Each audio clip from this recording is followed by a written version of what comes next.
बैसाख महीने में बाबा शंकर को जो चढ़ाया जाता है और 1000 अश्वमेध यज्ञ का पुण्य फल हम प्राप्त कर लेते हैं। मंदार और शमी ने दोनों ने मिलकर भगवान शिव की आराधना करी और देवादिदेव महादेव ने वर दे दिया, सुनो शमी और सुनो मंदार, यदि कोई भूल से भी आपकी पत्ती आपका पुष्प मुझे समर्पित कर देगा, सुनो मंदार सुनो शमी, अगर कोई भूल से भी आपकी पत्ती आपका पुष्प मुझे समर्पित कर देगा, उसे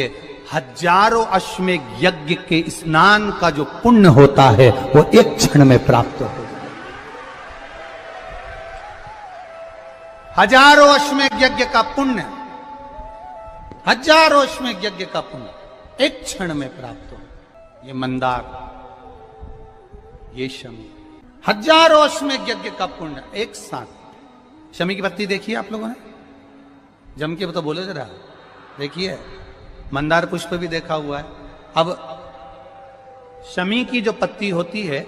उस शमी की पत्ती को भगवान देवादिदेव महादेव पर चढ़ाने का, शमी की पत्ती जो होती है उस शमी की पत्ती को चढ़ाने का एक नियम भी होता है। थोड़ा सावधानी से सुनना इस नियम को, जो आपके जीवन को सार्थक बना सकता है। शमी की पत्री को चढ़ाने का एक नियम है, बड़ा सुंदर नियम, आपके जीवन में उतारने लगा। महाराज, जब सारा श्रृंगार मेरे देवादिदेव महादेव का हो जाए, बहुत ध्यान से सुनना, ये प्रसंग आया नहीं पहले, आज अगर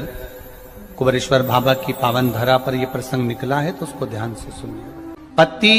शमी की जो पत्ती होती है, उस शमी की पत्ती को कब, कैसे और कहां चढ़ाना चाहिए, और शमी की पत्ती का फल क्या होता है वो भी अभी अपन समझ लें उसको। शमी की पत्ती संपूर्ण स्नान भगवान का हो जाए, संपूर्ण स्नान आप समझें उसको। जैसे ये शिवलिंग है, जलाधारी, जल निकल कर जाने का स्थान, गणेश, कार्तिकेय, अशोक सुंदरी, जलाधारी मतलब माता पार्वती जी का हस्त कमल, शिवलिंग शिव का स्वरूप, ऊपर जो जलाधारी लगी है उसमें से एक एक बूंद जो पानी नीचे गिर रहा है, जो पानी नीचे गिर रहा है, शिव जी की बेटियां जया, विषहरा, शामली बारी, दौतली, देव, शिव जी की पुत्री बेटियां। जब देवादिदेव महादेव को शमी का पत्ता चढ़ाया जाता है, कब चढ़ाते हैं, जब आपने संपूर्ण जलाधारी को हाथ से साफ कर दिया हो, शिवलिंग पर जल चढ़ा दिया हो, शिवलिंग का पूरा श्रृंगार आपने कर दिया हो, संपूर्ण श्रृंगार मेरे देवादिदेव महादेव का हो गया, संपूर्ण श्रृंगार। बाबा को चंदन का लेपन, अबीर, गुलाल, अक्षत, बेलपत्र, धतूरा,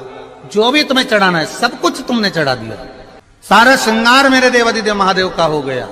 तब शमी की पत्ती को मां जगतजननी की जो जलाधारी है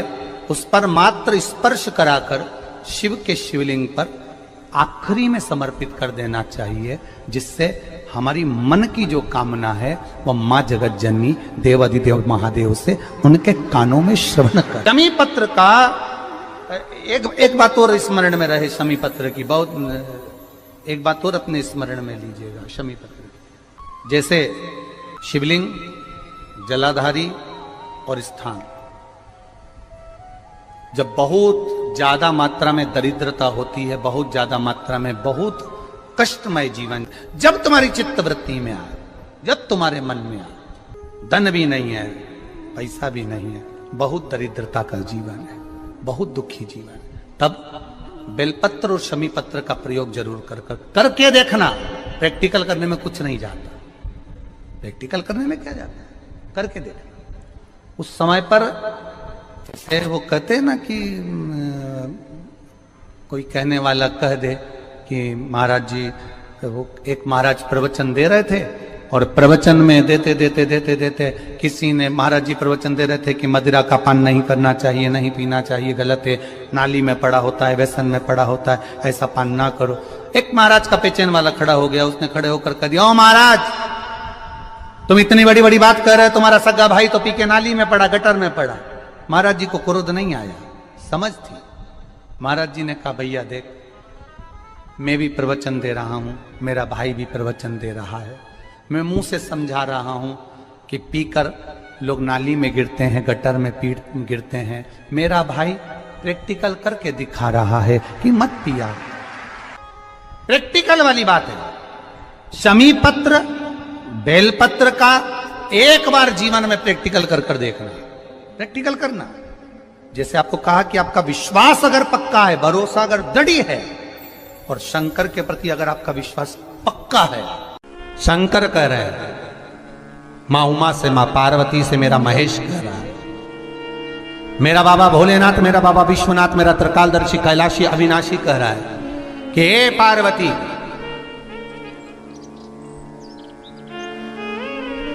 एक बीला, एक बेल जो मुझे समर्पित करता है,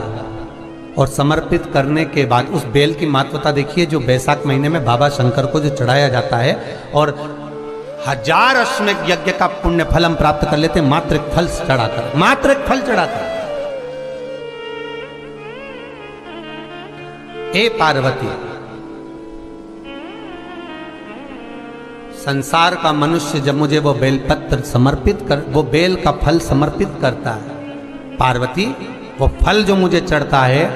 फिर मैं भले नर्मदा के जल से निकला हुआ कंकर शंकर क्यों ना हूं,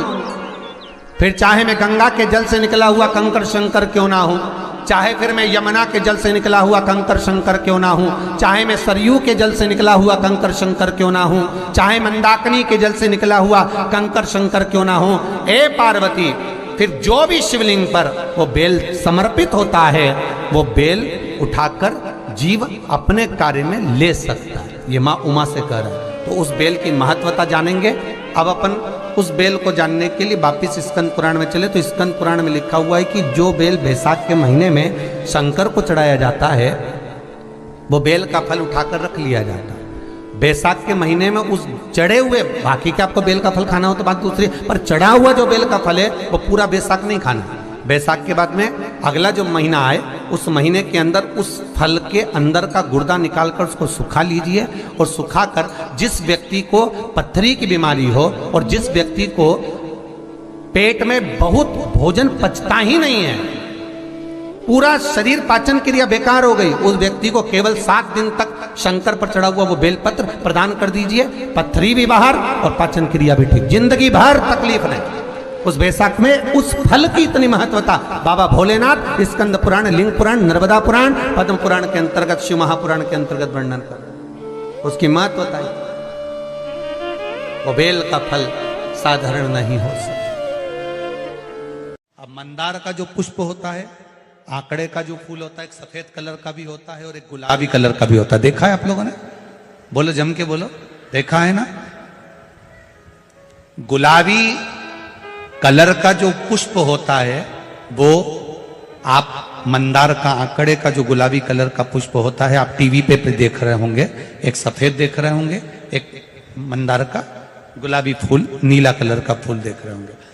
जो नीला कलर का जो पुष्प होता है, गुलाबी कलर का जो आंकड़े का फूल होता है, प्रयास करना, जब किसी विषम परिस्थिति में फंस गए, विषम परिस्थिति, जब आपको लग रहा है कि मुझे बहुत भय लग रहा है, कुछ बुरा होने वाला,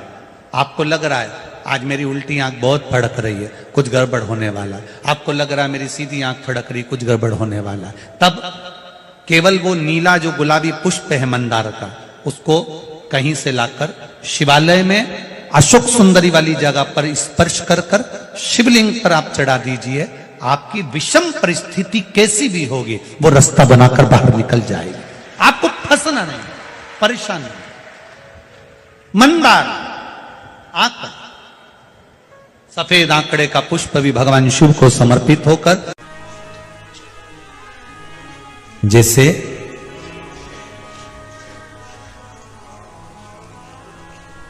बेले के फल का गुर्दा, बेल का जो फल होता है, बेलपत्री का फल, उसका जैसे गुर्दा, उसके अंदर का जो भाग होता है बेल का, वो गुर्दा, उसको अग्नि में जलाकर उसकी भस्म